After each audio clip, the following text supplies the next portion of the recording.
hello from the upper, I'm waving hello from the Upper Peninsula where the red arrow is pointing is where I live. On the south shore of Lake Superior. Here's a little closer indication.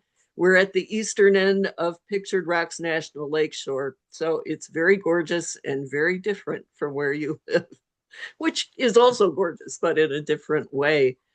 Our climate, oh, here's our town from the air, tiny village, um, very short growing season. If we're lucky, we have those dates frost free, but I've seen it snow in every month except July. We get a lot of snow. Last year we got about 300 to 320 inches, depending on where you measure. This year is going to be about the same.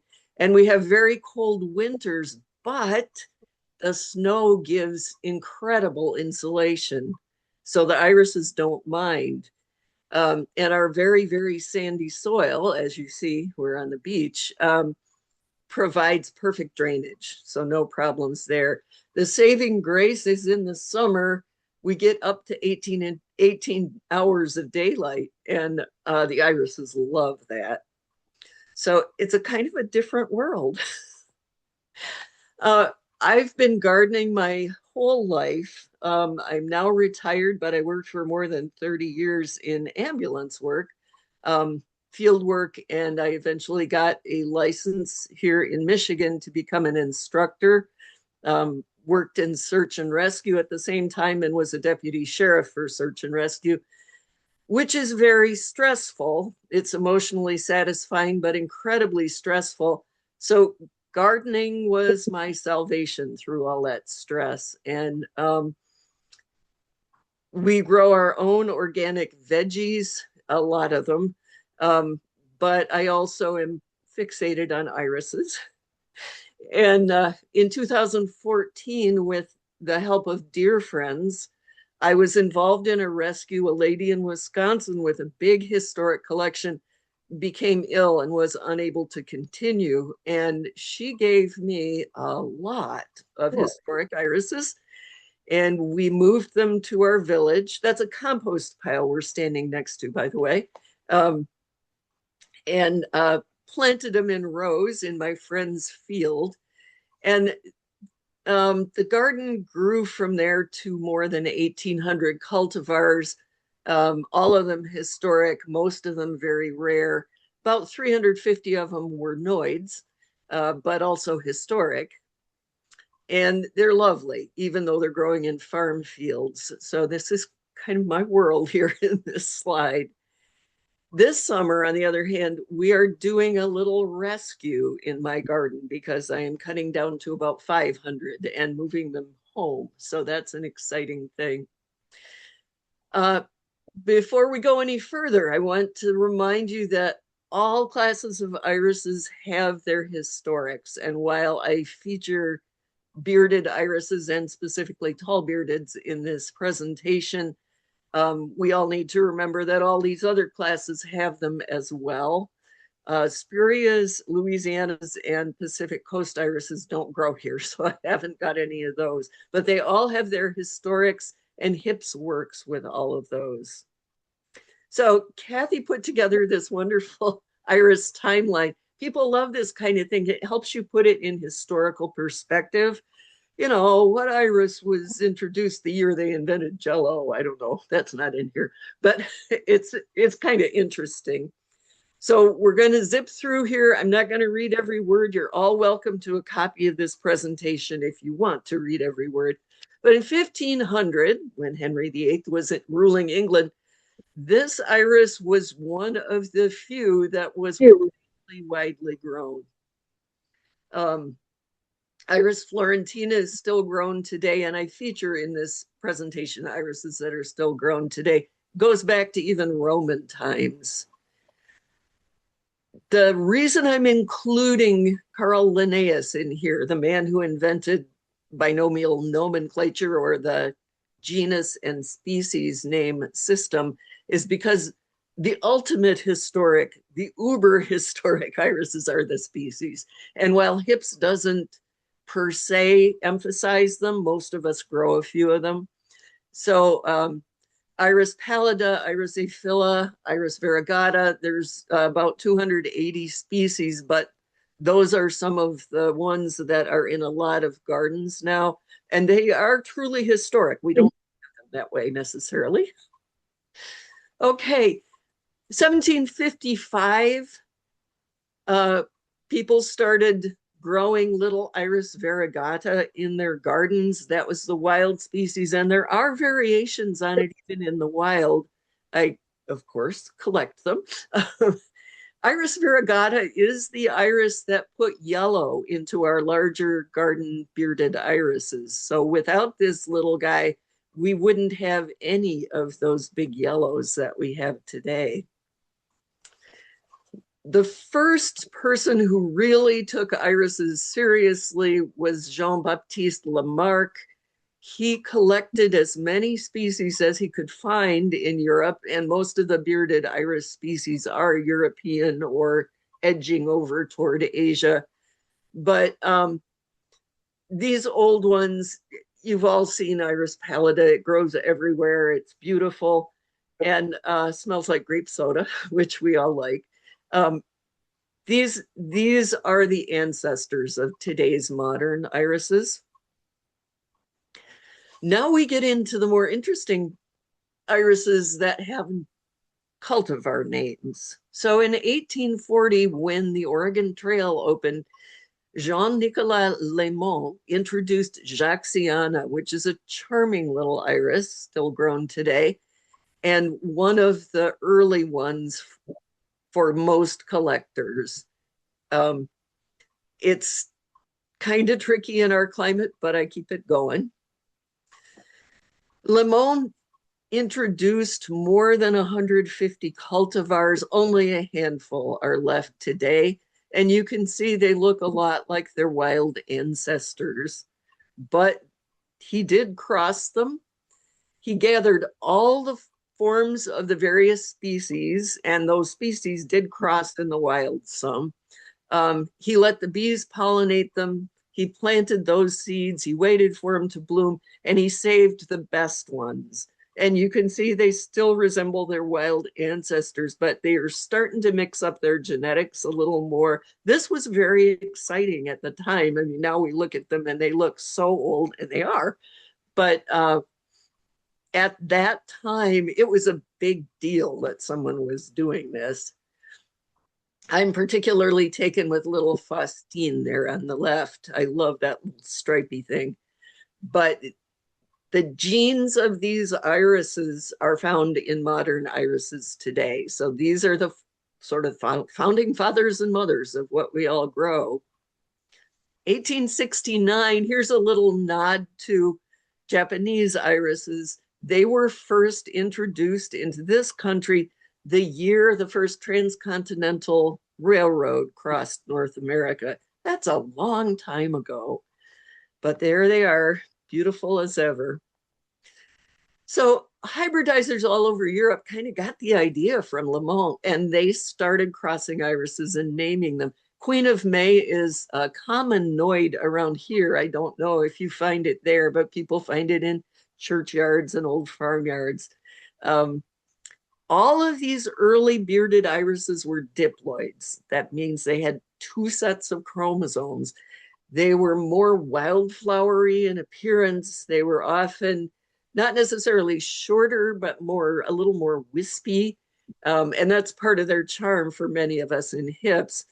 But after a while, it's a limited number of tall bearded species or even shorter bearded species. You know, after a while, the crosses kind of looked alike, and people were becoming tired of it, I guess. Sir Michael Foster in England had the brilliant idea of asking some missionary friends to look for and send him any wild species they found in Asia Minor. Now, Asia Minor is basically just Turkey, but that's far enough away from what I'll call the bulk of Europe that people really hadn't investigated it in those days for irises. Well, the missionaries found some and sent them to Foster. and they were tetraploid, which means they had twice the genetic material that the irises they were working with in most of Europe and England at the time. And that was really exciting. So 1885 is when Foster began crossing these. I love this picture. I love the Statue of Liberty to start with, but the photo on the right of that torch, that's a big statue. Those little itty bitty people. Anyway, this iris, Amas, was collected in Amasya, Turkey, and it was one of the very, very first, probably the first tetraploid iris that Foster started working with.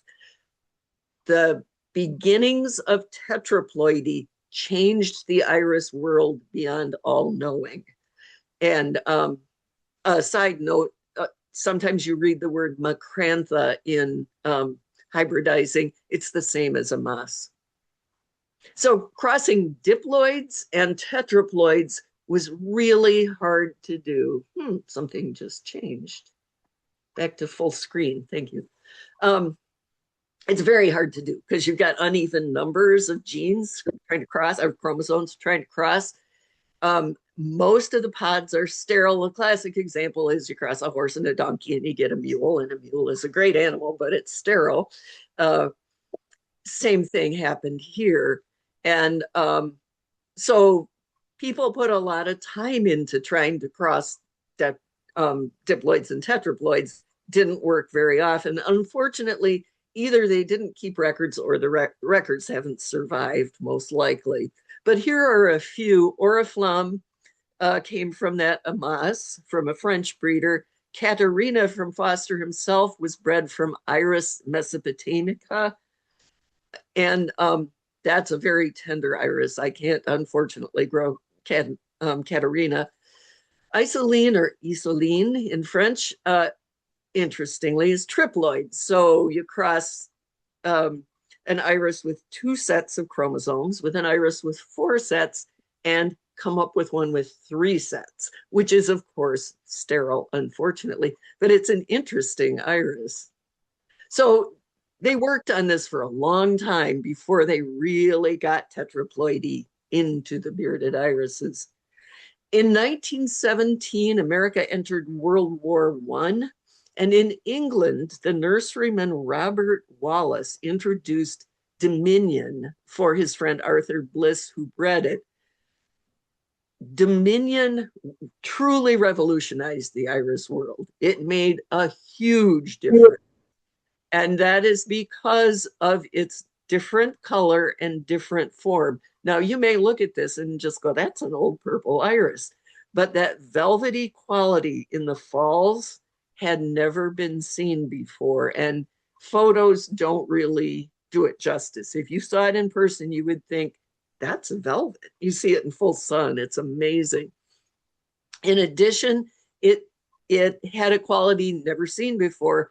The falls flare a little bit. And we'll see another photo in a minute.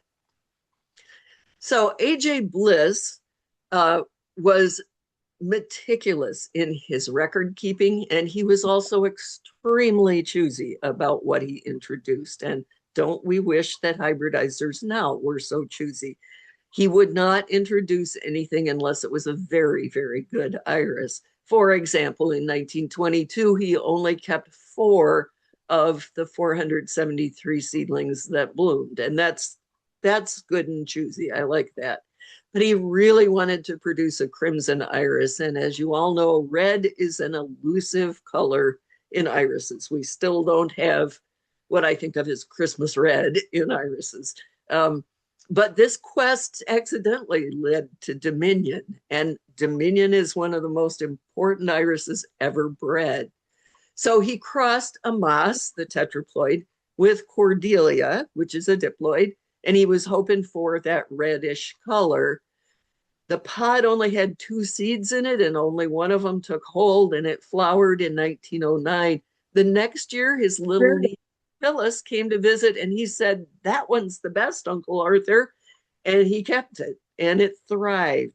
And in 1916, Robert Wallace visited him, and he bought the entire stock because it was that different.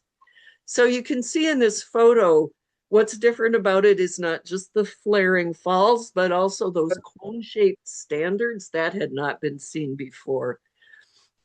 Okay, so it's 1917 and England is very much at war. How do you drum up interest in this new iris? Well, Wallace described it in very glowing terms. He published photographs, which at that time was most unusual, and he offered it for a fortune. So there was a certain snob appeal to getting a plant of dominion. After the armistice, it took Wallace years to fill all the orders, but it was worth it. It appears in the lineage of tens of thousands of TBs today. Almost all modern red purples and blue purples carry its genes. Unfortunately, Dominion itself, Bliss probably would not have kept if his little niece hadn't liked it, because it's not a very tough iris. It's short-lived in many climates. I was just reading today in an old AIS bulletin that if you live in Cincinnati, apparently Dominion survives there really well. It doesn't survive here very well, but it has lasted all this time because it was so important historically. And these are the first irises of the Dominion race, as they called it. These were irises that Bliss bred himself. And all four of these have been in my garden. And I still have all of them except Bruno, which I passed on. But these irises, again, to modern eyes, they don't look that exciting. But in those days, these were hot stuff. And they're survivors, unlike their parent. Okay, 1918, the Spanish flu pandemic causes 21 million deaths worldwide in 4 months. We do well to fear pandemics. But the same year, the American Bruce Williamson introduced Lent A. Williamson, named after his father. And it is probably the most commonly found old iris in the USA because it is so tough. My friend Cathy Egerer, who lives in our village, when she and her husband bought their house, and it's on that sandy beach you saw in the slide, this iris was growing in the field next to their house. Now they're on the beach, right? So their field is beach sand and dune grass, and Lent Williamson blooming. That is a tough iris. We always say you could plant it in your driveway and drive over it every day and it would still thrive and bloom. It is one tough iris, and it's found all over the place as a noid, or descendants of it are, because if you plant this in an old cemetery, it's very fertile and chances are it'll get bred with something else, but it's everywhere. Okay, 1927, when Lindbergh was crossing the Atlantic, Miss Grace Sturtevant, the first woman hybridizer of note, introduced this iris, which is a variegata and a variegata descendant, clearly, but it's tetraploid, and it was the first tetraploid variegata. It's a very subtle iris, very pretty in sunshine, prettier than it looks here, with a really interesting form. Many people are surprised at this one. As World War II was ending, New Zealand hybridizer Jean Stevens was introducing this charming King's Jester. I love Jean Stevens' irises. She was another breeder who was incredibly picky about what she would introduce. Unfortunately, New Zealand's climate is quite different from that of far northern Michigan, and most of hers do not do well here, but they should do well for you. It just wants more heat than we can give it. In 1954, Roger Bannister breaks the 4-minute mile, and Lloyd Austin introduces Unicorn, the first horned iris, or the first one we know of. And this is the parent of all the space agers, and it's still around. 1969, when Apollo 13 was landing on the moon, Carolyn DeForest introduced Bayberry Candle. This was a new color at the time with this brassy green. Now, to me, this is not a happy color, but lots and lots and lots of people love it. Beauty's in the eye of the beholder. And it was new in those days. It was a very exciting iris to everybody. And in 1986, when Halley's Comet was coming back to Earth for the second time in that century, Alan Ensminger introduces batik. And this is called Broken Colors, and they're just cheerful. You can't really say they're beautiful, but they're cheerful. And that batik has led to a whole ton of broken color irises. And of course, Ensminger himself was very famous for introducing those. So that was a very quick tour of history that led to ruffles and lace and flounces and horns and spoons and everything else, broken colors, combinations of those. Where will hybridizers go next? I know what I would like to see, since I love the tailored look, that real elegant form of the older irises. I would love to see that form with modern colors, modern branching, the best of both. Eventually they'll get over the ruffles thing and get onto something like that. But who knows what else they'll come up with. So 1920, the American Iris Society was founded, and 2 years later, the British Iris Society. And that's when they started registering irises. So, there weren't half a dozen irises all called Dominion, right? Made good sense. And that was when all of the organization came about. And of course, the AIS, as you know, has sections, and the historic iris preservation is one of them. I like that it's called HIPS, given my usual posture out in the garden. That's incredibly appropriate. But we're the largest section of the AIS, and I think the reason for that is because we embody all the classes. As that early slide said, there's something for everybody. No matter what kind of iris you like, they all have their historics. So we've got 930 some members in 48 states and 12 countries. Was founded in 1988 because people realized these irises are disappearing, and they still are disappearing. So our mission is simply to preserve historic irises and educate the public about growing them. Now, there's always a question: should we save them all? Can we save them all? My answer is invariably no, we probably shouldn't, and no, we probably can't. Tattooed over my heart, not really, but metaphysically, metaphorically, it says, grow what you love. And people will do that. That's how an iris gets to be historic, is because people love it. So the AIS's definition, which of course HIPS adopts, is that an iris that was introduced into commerce 30 or more years ago is historic. So now that makes it 1996 or earlier. That doesn't seem very old to me. But what it means is there are historic irises for people who love the classic tailored look like I do, or people who love ruffles or space agers, because there's a lot of territory covered before 1996. And this is another thing there are endless debates of. I've been a HIPS member since the 1996, I think.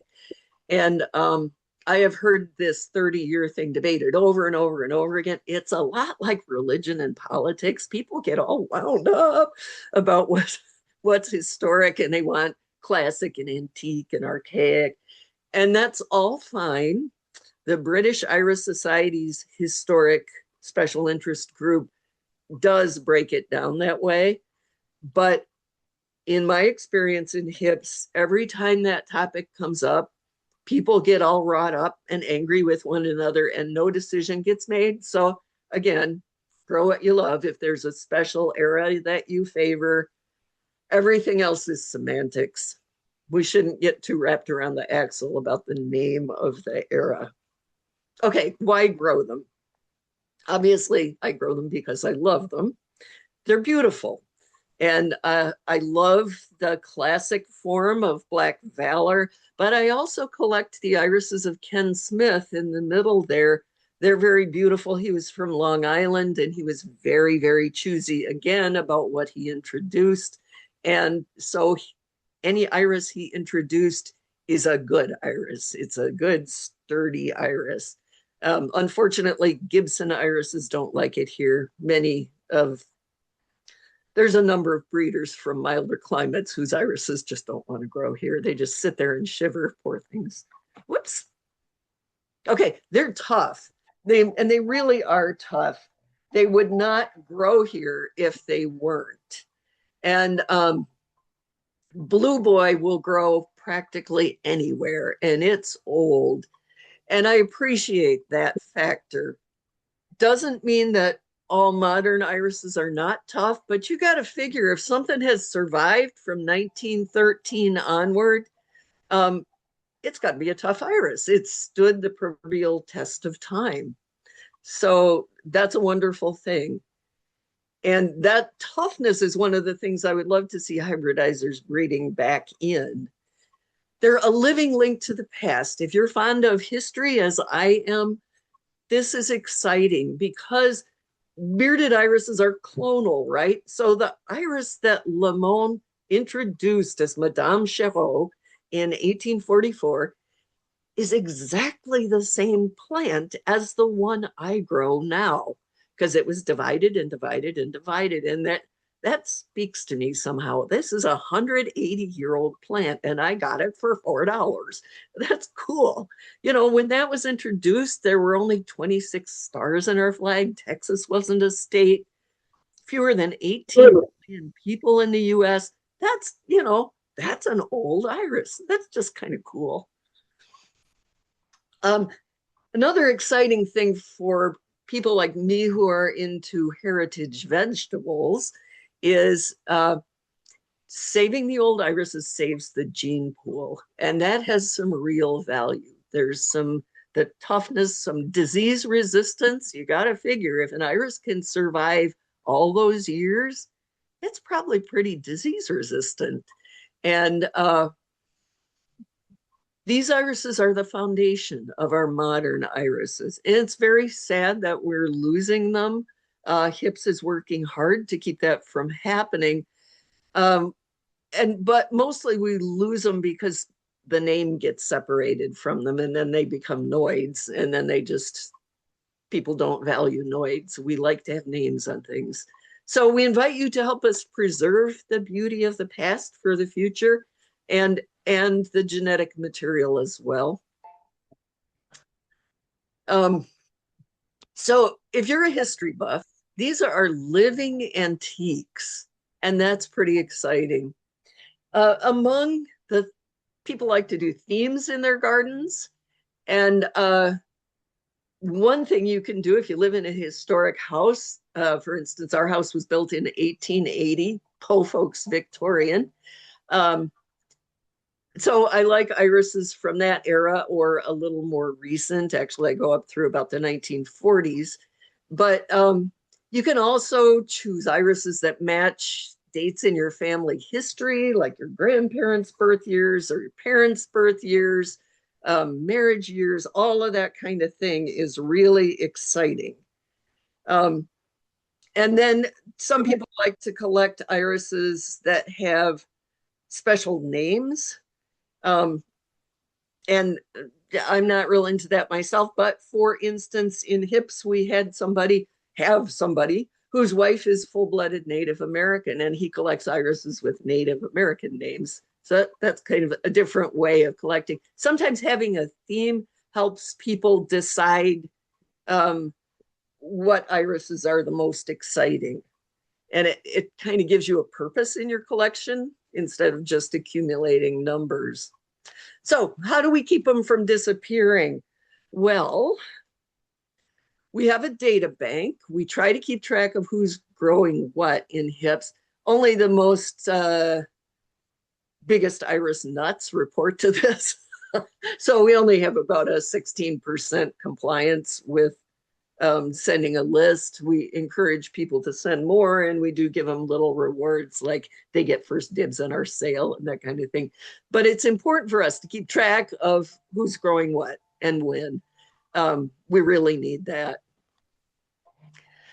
The Guardian Gardens Network was founded by a gentleman in HIPS named Doug Pascal, who came up with this bright idea of saving the rarest of the rare, as I do. And I am now the administrator of that program.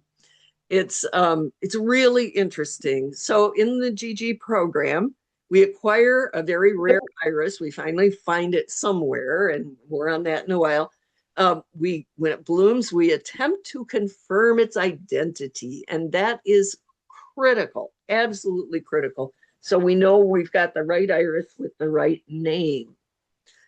Once we're sure of that, we grow it on, we divide it, we share it with other guardian gardeners. We repeat that until we have a big enough population. So this is a little bit like saving an endangered animal, right? You just keep increasing the population. Once we have enough of them out there, we put it in the hip sale and we try to find a commercial vendor who wants to sell it again.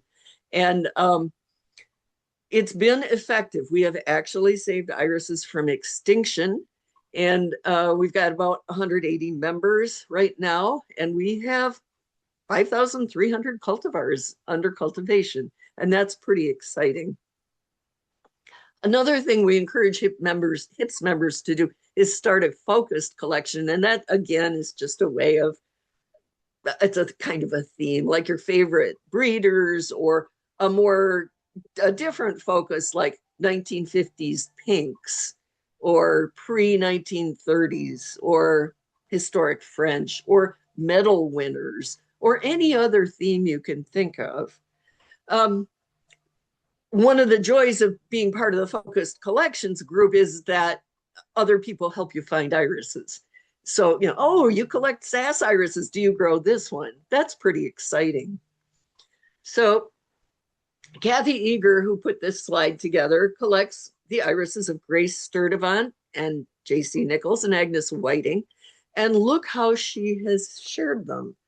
She got her collections big enough to share. She's got them now in museum gardens. She's got them in HIPS members gardens, arboretum, a college, and 2 countries besides the US. And that international bit, I'll get to in a minute, is particularly valuable.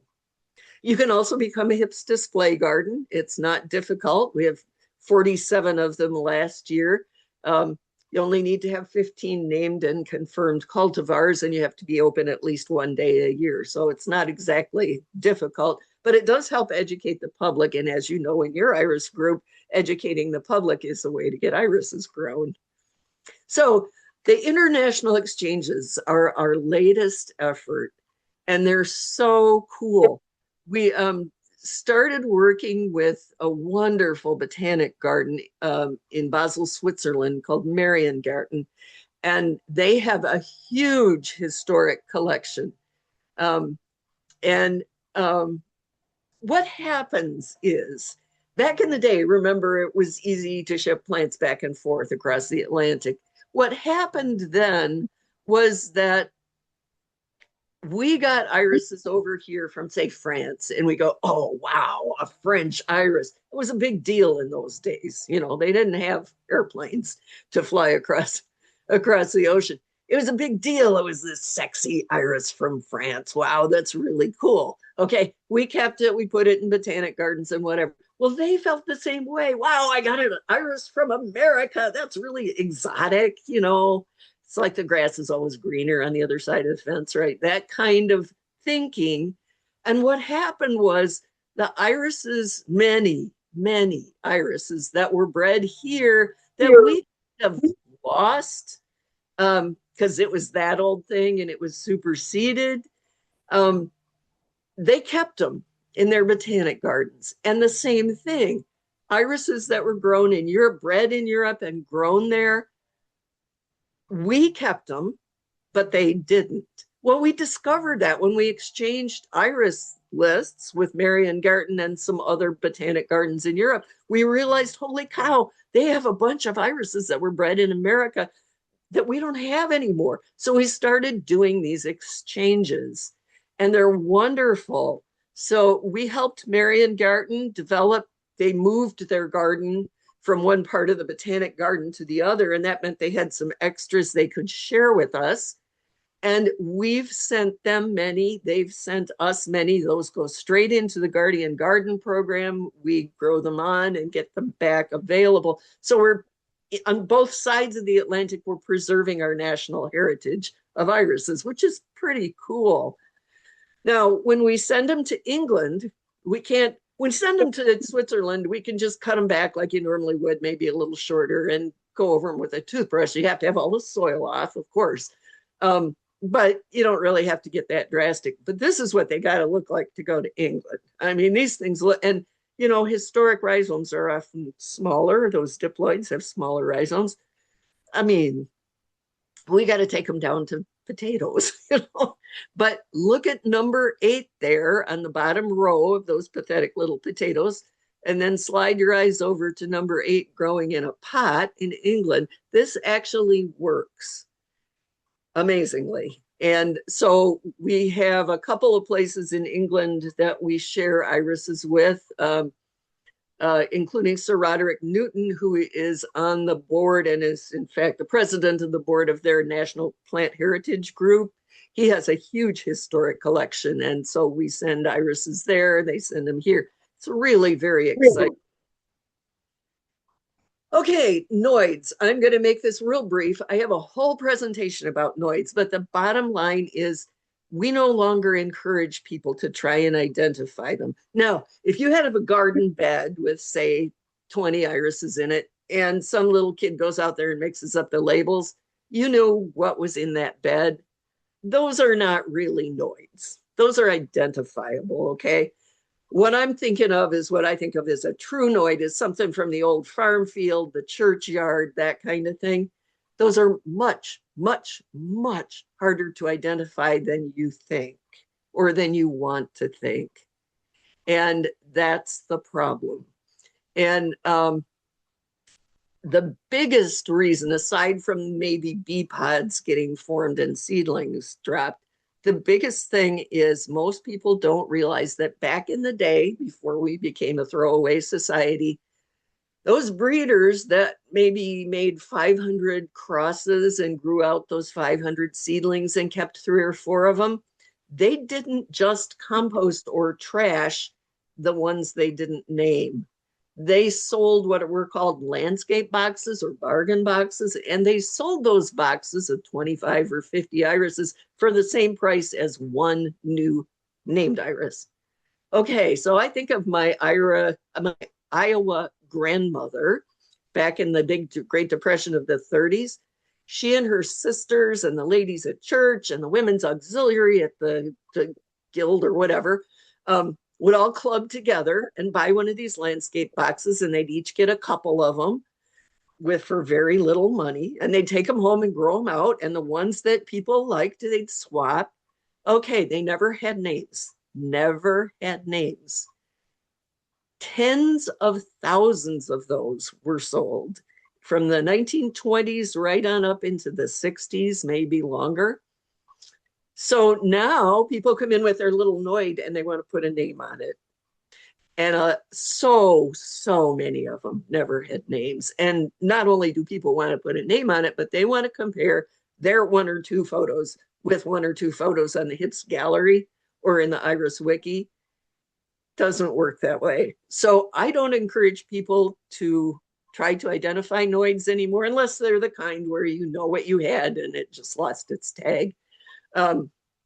Just enjoy it as a noid. Just enjoy it for what it is, and don't, please don't try to put a name on it. Okay, other things HIPS does, we do these rescues. Somebody gets old. I know that happens to most of you, including me. And then we put together a team of volunteers at your request. We will come dig the garden and find homes for the irises. We've done this every year for years now. It's very successful. The owner is happy because their beloved collection is not just growing up in weeds and getting ruined. The new people are happy because they get these wonderful irises. They're helping preserve them. Everybody wins, and especially the irises win. We have what I consider a wonderful semi-annual journal. I'm one of the co-editors.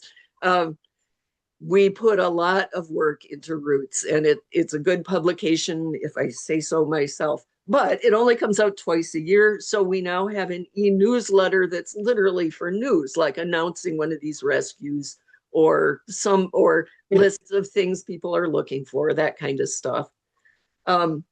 In Roots and in the newsletter, we often have iris locators. So if somebody who has one of those themed gardens is looking for a particular iris, we can help them find it. And our website is jam-packed with information, most of it available to the public, though we do have more for members. And we have a wonderful historic iris sale, and that happens in July, usually mid-July. I think it's starting around the 12th-ish, I believe they said this year. So you can learn more about the sale every year on the website. Okay. Be glad you live in Tucson because you don't have these. Iris borers, for some reason, only grow in the eastern half of the country, but I want you to know what they look like because people ship you irises. You need to know what to look for because you don't want them started out there. Nobody's figured out why they won't grow in the western half of the country. But these guys are horrible. They can decimate a field or a planting. People stop growing irises because of these things. Well, joy to the world. There is a new approach to iris borer control that works better than nasty chemicals. And gardeners like me who are strictly organic will use it because it's not a nasty chemical. Beneficial nematodes are the most amazing things. So in that iris field out there with my 1,800 cultivars, once a year, Cathy and I go out there with hoses and a hose end sprayer, having bought these powdered nematodes, and mix it all up, spray it on the irises. I never have borers. Once a year to do that, no more expensive than chemicals, in fact, cheaper than many of them. They are over 99% effective. There are people who will tell you they are not effective, but every one of those people that I've sat down and talked with, and I do try to talk with people about it because I'm a big believer in these, turns out they didn't follow directions. And the directions are very simple. You just have to get the nematodes on at the right time, and the soil has to be wet or the little guys can't swim around in there. But they literally swim into the baby borer larvae and eat them from the inside out. And this ghastly picture is the nematodes are microscopic. So this is a microscopic photo. That's a tiny baby borer that got eaten from the inside. You know, you can become immune and develop a resistance to those chemicals. You cannot develop a resistance to something that physically eats you. Cannot be done. So they work and they will always work. Okay, one last thing I had to put in here. This is the best iris tool. I've always used a spading fork to dig my irises, but Leonard Jedlicka at Blue Jay Irises invented this. You take a piece of PVC pipe, 3 to 4 inch diameter, and you cut it the width of your fork, and you use those pipe clamps that have the little ladder thing in the twist, and you put it on the back of your fork. And that creates a fulcrum. So when you dig your irises, they just pop right out. It cut the work literally in half. It is amazing. I put one of these, my first one, together 10 years ago. I'm still using it. I wrap duct tape around those pipe clamps because sometimes I garden in sandals, and they're pokey. But it works like a charm. So thank you, Leonard, for inventing this. And that's the end. Questions?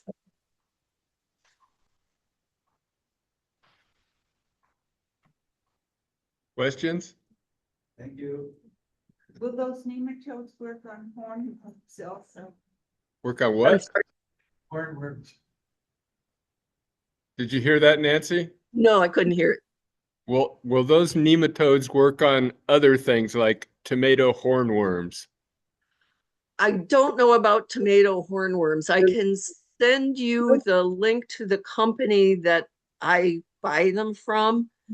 The there's literally a million kinds of nematodes. Some of them are good guys, some of them are bad guys. The particular ones that I use work only on soil insects, and iris borers live in the soil before they climb up into the right after the eggs hatch and before they get to the iris rhizomes. They chug along in the soil. So the ones I use work against borers and June beetle grubs, the big white grubs. I don't know if you have those, and cutworms, and they're sort of effective on wireworms. But there's literally a million kinds of nematodes, and I don't know if this company offers any for hornworms. The problem with the caterpillars above ground is there's a lot of good guys, and you don't want to bump off your butterfly, the stuff you want to keep. So, and that's my email, gg@historiciris.org. So please feel free to write if you have questions, and I can send, I have Pat's email. I can send her the information about the nematode company, and you can look. And please feel free to share this presentation with one another. That's my good side that you're looking at there.